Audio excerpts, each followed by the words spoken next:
What's up, guys? Rachel here with Creative Rods. I'm here with Jeremy, and we have got a Chevy C-10 behind us.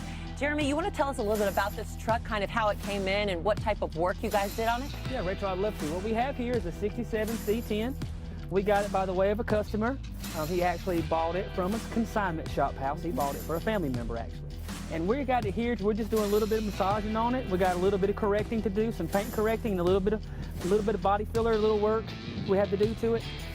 But that's why she's here. She's going to do a little love at Creative Rods. Awesome.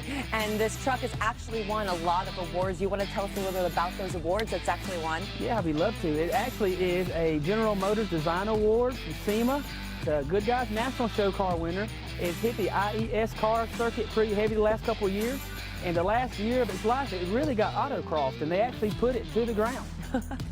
Awesome. And you know, you were actually saying to me, you're like, what is the most expensive car you've ever driven? And I got to say, it's this baby right here. How much actually was it? This truck right here is a 2-year build. It only had 2 guys who built it for a full 2 years, $500,000, $500,000. But it's very, very trick. It has a lot of cool pieces on it that's hard to notice unless you look at it. All right. Thanks so much, Jeremy. You can actually catch this truck at a Barrett-Jackson auction near you. Thanks so much, Jeremy. I'm Rachel here with Creative Rods, and we'll see you next time.